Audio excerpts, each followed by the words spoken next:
मैं आपको बताना चाहता हूं कि सरकारी तंत्र और लोकतंत्र में ये क्या होता है, क्यों होता है। देखिए, मनुष्य कपड़ा रोटी मकान होता है, मुख्यतः इसके ही लिए कमाता है।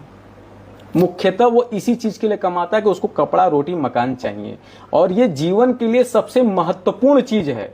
इसके बिना आप जीवन की कल्पना नहीं कर सकते, एक अच्छे समाज की कल्पना नहीं कर सकते, आप अपने आप को निश्चिंत नहीं समझ सकते हैं।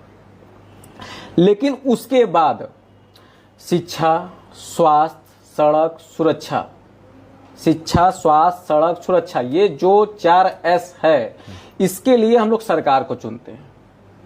और ये कोई व्यक्तिगत विषय नहीं होता। ना लड़के को हम व्यक्तिगत स्कूल में डाल सकते हैं, ना हम व्यक्तिगत अपना हॉस्पिटल बना सकते हैं, ना हम व्यक्तिगत अपना रोड बनवा सकते हैं, ना व्यक्तिगत हम अपना पुलिस स्टेशन बनवा सकते हैं। तो उसके लिए फिर जो सरकारी तंत्र होता है, उसके लिए उसका निर्माण किया जाता है। पुलिस सुरक्षा के लिए पुलिस तंत्र को तैयार किया जाता है, शिक्षा के लिए टीचर को तैयार किया जाता है, स्वास्थ्य के लिए डॉक्टरों को तैयार किया जाता है, शिक्षा के लिए सड़क के लिए जो फंड पास करवाए जाते हैं। उस चीज को मॉनिटरिंग करने के लिए हम लोग अपने तरफ से एक जनप्रतिनिधि को चुनते हैं कि जो ये मॉनिटरिंग करे कि जो फलाना कर्मचारी ढेकनवा कर्मचारी है, क्या वो सही तरीके से काम कर रहा है कि नहीं कर रहा है।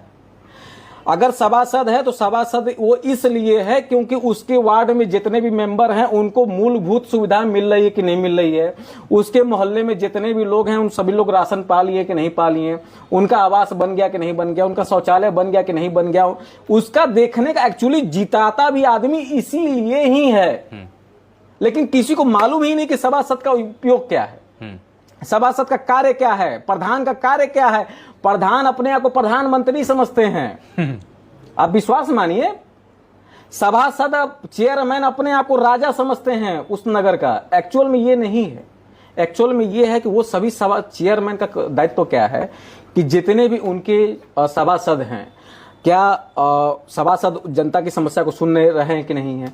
अब जो सभासद जिसके पास समस्या लेके जाएंगे, यानी नगर पालिका के पास, तो नगर पालिका उस कार्य को सही से कर रहा है कि नहीं कर रहा है। क्या विभाग सही तरीके से टैक्स वसूल रहा है कि नहीं वसूल रहा है, टैक्स का सही इस्तेमाल हो रहा है कि नहीं हो रहा है, जनता के सहूलियत के लिए जो शौचालय बनाना है वो सही से बन रहा है कि नहीं बन रहा है, जनता के सहूलियत के लिए जो पार्क बनाना है क्या वो सही तरीके से मानक पे बन रहा है कि नहीं बन रहा है। यहां पर ये सब खत्म है। एक ही जगह 10-10 शौचालय बना दिए जा रहे हैं, बिना मतलब का बस स्टैंड खड़ा कर दिया जा रहा है, बस पैसे की बर्बादी। पैसे की बर्बादी क्यों हो रही है कि जो मैंने कहा, दारू की व्यवस्था के लिए। अगर वो पैसे को बर्बाद नहीं करेंगे तो दारू की व्यवस्था कहां से आएगी। तो उसके लिए हम लोग क्या करते हैं कि एक